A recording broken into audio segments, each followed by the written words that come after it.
नमस्कार, स्वागत आहे तुमचं सुषमाज किचनमध्ये।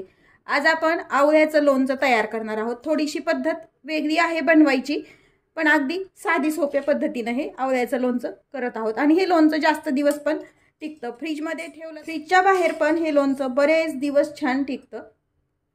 अगदी चवीला पण छान होतं आणि करायची पद्धत पण वेगळी, अगदी साधी सोपी पद्धत आहे। कोणताही मसाला तुम्ही घरी तयार करायचा नाही किंवा काहीच नाही। आपण हे तयार मसाला जो रामबंधूचा असतो त्यापासून हे लोणचं बनवलेलं आहे, जसं आपण आंब्याचं वगैरे बनवतो त्याच पद्धतीने। अगदी साधी सोपी आणि झटपट तयार होणारी रेसिपी आहे।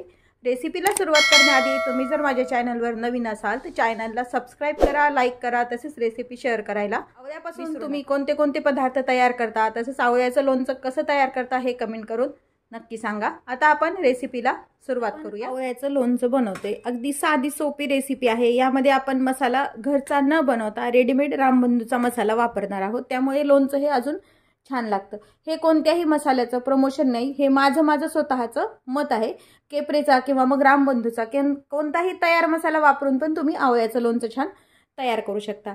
इथे मी आवळ्याचं लोणचं बनवण्यासाठी 250 ग्रॅम हे आवळे घेतलेले आहेत, पाव किलो, साधारण 10 आवळे आहेत। हे आता आवळे स्वच्छ धुवून 2 ते 3 पाण्याने स्वच्छ धुवून घेतलेले आहेत।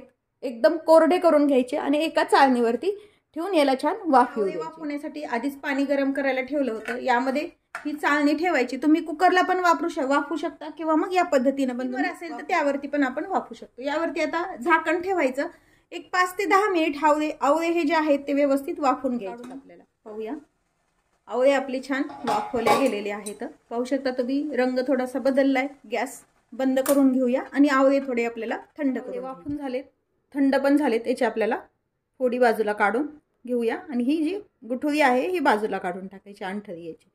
अशा आपण सर्व आवळ्याच्या फोडी काढून घेऊया। मला इथे काही लहान काही मोठे असे आवळे मिळालेले आहेत, सगळे सारखे मिळाले तरी चालतात किंवा मग कसे जरी असले तरी हे लोणचं खराब होत नाही। आता हे सर्व आवळ्यांच्या फोडी आपण करून घेऊया। बी सर्व आवळ्यातलं काढून घेतलेलं आहे। याची पुन्हा मी सुरीनं थोडेसे मीडियम काप करणार आहे। हे असे मोठे मोठे काप ठेवण्यापेक्षा तुम्हाला जर असेच ठेवायचे असतील तर असे पण तुम्ही आवळ्याचे काप ठेवू शकता, पण थोडेसे जर छोटे केले तर खायला पण सोपे जातात आणि ताटामध्ये वाढल्यानंतर वायाला जात नाही। याचा अजून एक तुकडा मी करून घेणार आहे। आवळे असतील तर करायचं गरज पडत नाही, पण यामध्ये मोठे मोठे काही आवळे आहेत त्याचे ही जी आपण एकत्र फोड केली याचे फक्त असे 2 भाग करून घ्यायचे। तसे ठेवले तरी चालतात किंवा भाग 2 केले तरी चालतात, तुमच्या आवडीनं तुम्ही याच्या फोड्या तयार करून घ्यायच्यात।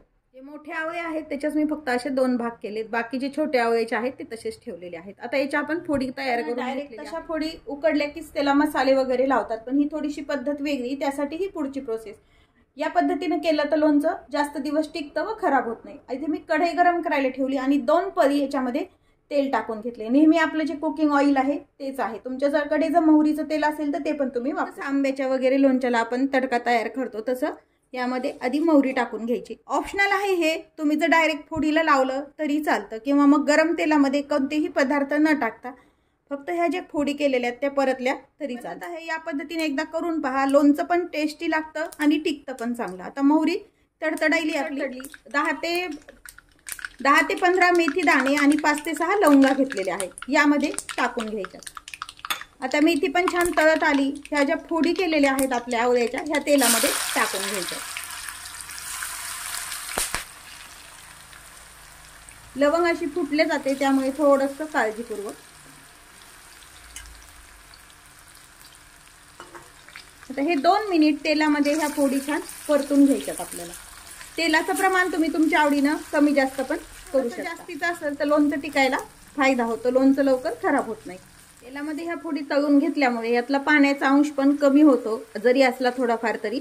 आणि उकडून याच्यासाठी घ्यायच्या, डायरेक्ट तुम्ही तेलात पण तळू शकता, पण मऊसरपणा लवकर येतो आणि लोणचं खायला पण लवकर तयार होतं। हे फोडी छान आपल्या परतून झाल्यात तेलामध्ये, एखाद दुसरी फोड अशी तांबूस होते। आता गॅस बंद करून घ्यायचा आणि थोडा वेळ ह्या तेलामध्येच आपल्याला ह्या फोडी अशा हलवून कढई आपण खाली घेत आहोत। हे आपण खाली उतरून घेतलेलं आहे। यामध्ये आता थोडंसं कोमट झाल्यानंतर काही मसाले कोमट झाले, यामध्ये काही मसाले ऍड करूया।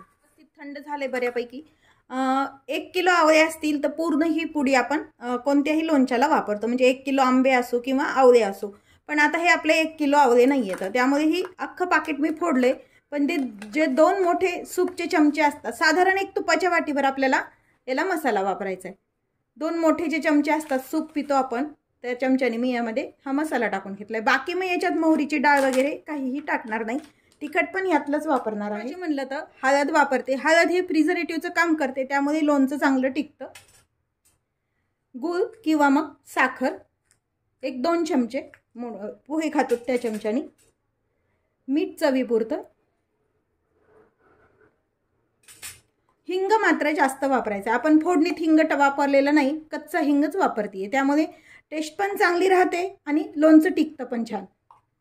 आता हे सर्व आपण मिक्स करून घेऊया. त्यामध्ये मी गूळ वापरलाय, तुम्ही साखर पण वापरू शकता. आणि थोड्याशा फोडी गरम आहेत, त्यामध्ये गूळ व्यवस्थित असा मेल्ट होतो. तेलाचं प्रमाण किंवा मसाल्याचं प्रमाण जर तुम्हाला अजूनही कमी वाटत असेल तर तुम्ही तुमच्या आवडीनं कमी जास्त करू शकता. आता हे व्यवस्थित आपण मिक्स करून घेतलेलं आहे. मसाल्यातलं तिखट जर तुम्हाला कमी वाटत असेल तर तुम्ही लाल काश्मीरी मिरचीचं पण तिखट वापरू शकता यामध्ये. पण शक्यतो मसाल्यातलं तिखट बरोबर होतं, त्याला कमी जास्त काहीच होत नाही प्रमाण. हे लोणचं एकदम पूर्णपणे थंड होऊ द्यायचं. तेव्हा एअरटाईट कंटेनरमध्ये, काचाच्या बरणीमध्ये किंवा मग चिनी मातीच्या बरणीमध्ये तुम्ही भरून ठेवू शकता. आपलं पूर्ण थंड झालंय, थोडंही गरम नाही. आता हे बरणीमध्ये एका भरून घेऊ. आपण हे लोणचं भरून घेतोय, ती पूर्णपणे स्वच्छ, अगदी कोरडी हवी, पाण्याचा अंश नसला पाहिजे. जसं आपण आंब्याचं लोणचं भरतो तसंच कोरडी बरणी एकदम असावी. यामध्ये हे भरून घेऊया. तयार आहे आपलं जास्त दिवस टिकणारं आवळ्याचं लोणचं. हे तुम्ही फ्रीजमध्ये ठेवून तर 6 ते 8 महिने पण व्यवस्थित टिकतं. फ्रीजच्या बाहेर पण हे लोणचं बरेच दिवस टिकतं. रेसिपी नक्की करून पहा. रेसिपीला लाईक करा, चॅनलला सबस्क्राईब करा, तसेच बेल नोटिफिकेशन पण ऑलवर प्रेस करा, म्हणजे तुम्हाला माझ्या प्रत्येक नवीन रेसिपीचं नोटिफिकेशन सर्वात आधी येईल. अशाच नवीन रेसिपीसोबत पुन्हा भेटूया. तोपर्यंत बाय बाय. व्हिडिओ पाहिल्याबद्दल खूप धन्यवाद.